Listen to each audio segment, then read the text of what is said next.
All right, well, let's get started. This is the Narcotics and Dangerous Drug class. Like I mentioned, this is the first time I've done this class online. I've done it for over a decade at Phoenix College in the actual classroom twice a year. And so this is going to be an exciting experience for me, and I hope it is for you too. I'll try to stay as animated as I can. Usually I walk around a lot, move around a lot. I tend to talk a little bit quieter in this setting just because I'm behind a closed door and I got people outside the door, so I try not to get too loud. But let's go through this course, and again, if you have any questions or comments, please feel free to message me or put them in the discussion. We'll have some discussions set up as well. So what we're going to do is go over this first portion is going to be more of an introduction to drugs. The entire course is going to consist of the history and trends of drug use and just drugs, the evolution of drugs, the demography, they call it drugs and demography. Demography is like where it originates from. Then we have drug classifications. We have the pharmacological effects of drugs, the causes of use and abuse of drugs, as well as investigative techniques. So generally what I do is I sprinkle the investigative techniques throughout the entire class as we talk about the different drugs. Then we discuss some of the investigative techniques with specific drugs or overall. So you have there's all types of different investigative techniques that we're going to go through. So should be pretty exciting, pretty interesting, and no one class is the same as the next. So that's what's going to be unique is once this is recorded and put in an online format,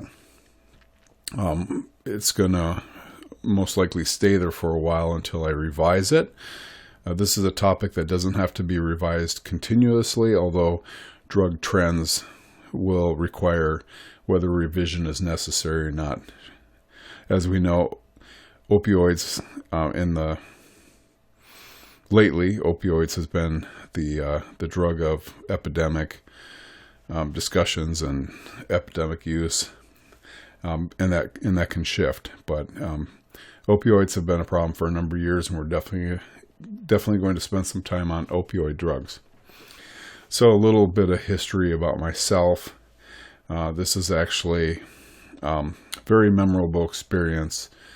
At least the photo here with my team when we were working drug labs. I investigated hundreds of meth labs in the Phoenix metropolitan area of Arizona.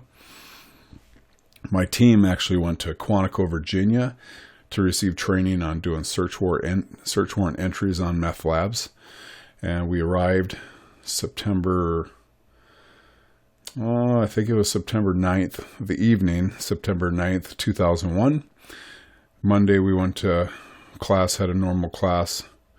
September 10th, of course, September 11th, we were in class, actually learning how to do search warrants, getting our gear on, when we heard the towers had been attacked, hit by airplanes. And Quantico, Virginia, if you don't know where that is, it's really close to, well, it's in Virginia. We actually drove by the Pentagon Sunday night going to Quantico. So our training on that trip definitely changed. And, most of us can remember where we were, if we're old enough, where we were on September 11th. And I was in Quantico, Virginia, getting trained. And I was working drug enforcement investigations at the time.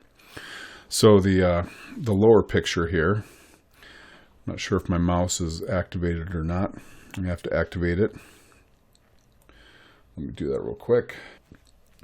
Well, it looks like I have to exit my video in order to enact my mouse so I can show it on the screen. So future sections I'll remember to activate that. But the lower photo there is me on a surveillance. It's actually a staged photo, but those are the most powerful binoculars around. They're 40 power binoculars.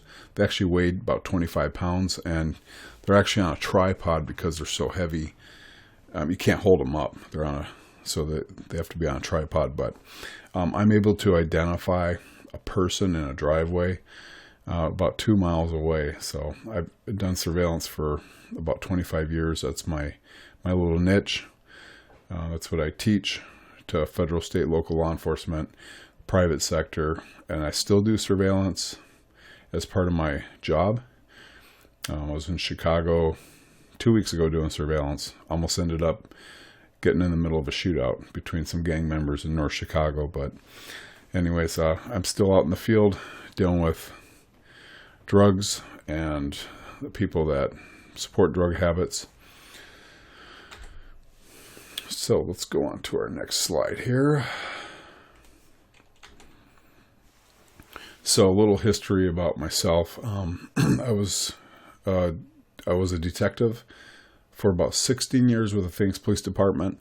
I was actually a police officer for 20 total years. I was on the street for about 3 years, went to a school as a school resource officer for 1 school year. And if you're familiar with the Phoenix area, it was actually North Canyon High School at 16th Street in Union Hills, far north Phoenix.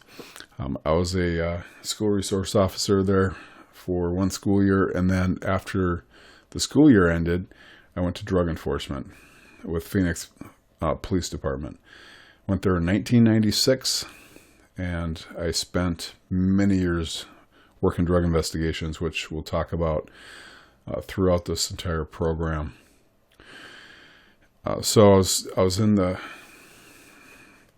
that bureau for 12 years, and I did a number of different roles. I was plainclothes. I did knock and talk investigations, which you basically talk to people and interview them, attempt to gain consent to search their home, their car, their bags if it was the airport, packages if it was commercial interdiction at the like FedEx, UPS, United States Postal Service. But it was largely a plainclothes position. I did a ton of surveillance, and I work out a lot. I look, pretty healthy, and I didn't do a lot of undercover work just because I didn't really fit the role. To be an undercover detective, you gotta either look like you're a drug addict or play the role of getting drugs for your girlfriend, and she's she's on probation or parole, and so I didn't do a lot of street buys. I did enough to get the experience. I did do a ton of reversals, though, and we'll talk about reversals. Reversals are when you do a search warrant on a location that's selling drugs, and then you actually pose as the drug dealer. Or you do reversals on the street where you're posing as a drug dealer. Or you, that's usually what it was, is on the street or after we executed a search warrant on a drug house. So I spent many years, though, working meth labs, methamphetamine labs. We were certified to work all labs, but methamphetamine was the most prominent drug during the late 90s and through the mid-2000s. And so I worked a lot of meth labs. They took a lot of time, a lot of overtime, very intensive, and it was a really good experience. I ended up getting burnt out, though, working meth labs. We were doing so many meth labs a year, and they're long hours. Like I said, sometimes you'd be at a meth lab scene for 12 to 20 hours. Sometimes you even slept there while the hazmat crew was cleaning up. So when I started getting burnt out working meth labs, the Phoenix Police Department opened up a new unit called the Repeat Offender Program Surveillance Team. And what I did is, while I interviewed, I went to that unit, and we targeted career criminals, the 2-time convicted felons, basically your burglars, your carjackers, your purse snatchers, the burglars that were residential burglars, commercial burglars, at nighttime, and we targeted the worst of the worst. And the whole theory behind the Repeat Offender Program was that about 10 or 15% of your criminals, your hardcore criminals, are doing about 85% of your crime. So you target those individuals, you put them under surveillance, you get them doing a felony, you get them charged, and the goal is to get them off the street, because their mindset, career criminal. So I actually did that until I retired in 2012. So I did that for about 6 years. I worked surveillance. So like I had mentioned before, I'm a firm believer in online learning. I enjoy ground learning, but there's a lot of people learn different ways. And online learning can allow more of a visual experience as a classroom can, but typically classrooms, maybe the presentations are where you complete papers, you turn them in, you do presentations as a form of being graded and doing coursework. And I've attended universities ground. I got my first master's degree from Northern Arizona University. It was a cohort program that I did with a bunch of other students. It was a 2-year program. Then I went on to I wanted to pursue a PhD, and so I went through North Central University. It's been a few years. North Central University. I went there for about 3 or 4 years. I had all my coursework done. All I had is my dissertation to do for my PhD in training and development. And I frankly got to the point where I was so burned out from school that I could hardly sit in front of a computer and do work anymore. And it's one of the things I kind of regret now. But at the time, I was not looking to get into full-time education like I was. That's why I was pursuing a PhD in training and development, because I wanted to just teach full-time. The problem is I just was not ready to settle down and be at a desk or be training without the excitement of the surveillance and the investigations that I've been doing for so many years, for about 25 years. So I settled for another master's degree, and again, that was an online program, very intensive with reading and writing, because how else are they going to know whether you're learning anything unless you read and write? So I did a lot of reading and writing, and that's why I mentioned this is not a reading and writing course. Back then, they didn't even have video capability for online learning. Most people didn't even have high streaming internet. Now it's pretty much a standard. So I'm a firm believer in learning, formal learning, as well as informal learning. There's benefits to both. I've been teaching since about 96. Started teaching drug education to employers for drugs in the workplace. I taught at the academy. I taught drugs to new recruits or police officers for a number of years, probably about 6 years or so. I've taught courses on racial profiling to the Drug Enforcement Administration, the Sheriff's Office, Superior Court. I've taught drugs as well as racial profiling. I've taught surveillance to federal, state, and local through AZ-HIDA. That's the Arizona High Intensity Drug Trafficking Area. It's a federally funded program for training law enforcement. I trained law enforcement in Arizona. I've been doing it for years on doing covert surveillance. I taught for the real estate department during the meth lab epidemic, when meth labs were being set up at houses and they were cooking drugs, and the drug residue and the hazardous material would affect residential properties, and then they would either be abandoned or sold. As a matter of fact, just this weekend, my uncle was moving into a property in Phoenix, and while his son was moving in his property because he was out of town, he was actually visiting me out of state. One of the neighbors came over and said, "Hey, there was a meth lab in that house." And my brother-in-law's son started looking around the house and noticing some unusual odors. And so he actually talked to me when he heard about this. He said, what would you recommend? We believe there's a meth lab in this house. The neighbor said that the police were always there. I said, well, it's hard to know if there's a meth lab there or not unless you know what to look for.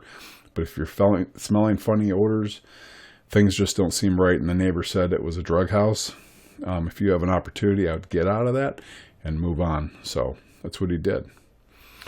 Like I mentioned in my introduction, I've taught online before. For Grand Canyon University, I taught a public safety program for police officers and firefighters primarily. And I did that for a couple of years. And taught for Glendale Community College, if any of you have gone there. I taught search and seizure to law enforcement, and did that for a number of years. And once I retired, I discontinued doing that training, because if I'm not doing search warrants anymore, then you got to stay up on that. And once I retired in 2012, I turned it over to another guy I knew, a detective I worked with, and he started teaching that. So I've been teaching for a number of years. I really enjoy it. I hope you get a lot out of this program.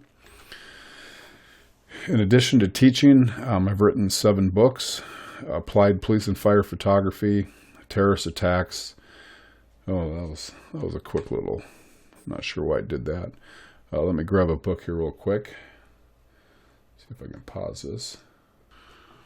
I grabbed a few of the books out of my bookcase here. This is a terrorist attacks that I wrote.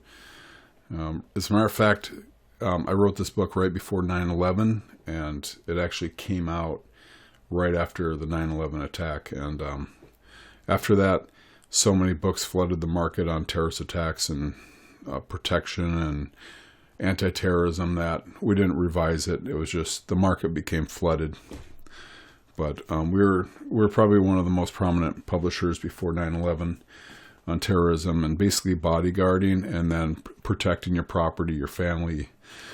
This is Fundamentals of Physical Surveillance. You can see that there. This is the last book we published. I write all these with Raymond Siljander. This is the first book I wrote, and these are all second edition. Raymond Siljander wrote a lot of first editions, but this is a antique almost here. We wrote this, I think, in 1998, and it was very, very comprehensive, and we chose not to revise it. So 1997, second edition. This has actually been used, even smells old. This has been used as a textbook in a couple of universities for police and fire photography. So, one of the most interesting books to write was the one on racial profiling. Ironically, most people don't realize, but most racial profiling incidents in the past have come about because of drug trafficking, because the minority population, whether justified or not, would say law enforcement is targeting minorities because they think they're trafficking drugs, and so there are accusations of racial profiling. So I basically wrote this book to eliminate the confusion between racial and criminal profiling and clarifying what constitutes unfair discrimination and persecution. So I'll be the first to say that not every law enforcement officer is perfect, just like not every dentist, teacher, for sure politicians. Every group of individuals, every industry is going to have bad apples. And so, unfortunately, in law enforcement, when that happens, it paints a lot of law enforcement in a bad light. And, law enforcement officers are human too. They make mistakes. Some of them shouldn't be police officers if they're biased and discriminating. But that's kind of why I wrote it. And we'll talk about it with drug trafficking. And when you see where drugs come from, a lot of it, like in Arizona, for example, you have Mexico, which is just south. Well, 80% of our drugs in the U.S. come from Mexico through the Arizona border. So do you think Arizona has its fair share of drugs and traffickers and cartel influence? Absolutely. And we'll talk about all that as we go through it, this course. So, written on civil and private investigation. Also wrote a book on drug investigation. And I need to order another one because I do not have one of my drug books. Okay, so let's see if we can get this moving. There's the drug book, right? There it is, Street Drug Investigation. I need to order another one of those. All right, so we'll take a break here, and then the next module, we're going to go into drugs, drug trafficking. It's going to continue to be an introduction, but we'll pause here and create and just take a break.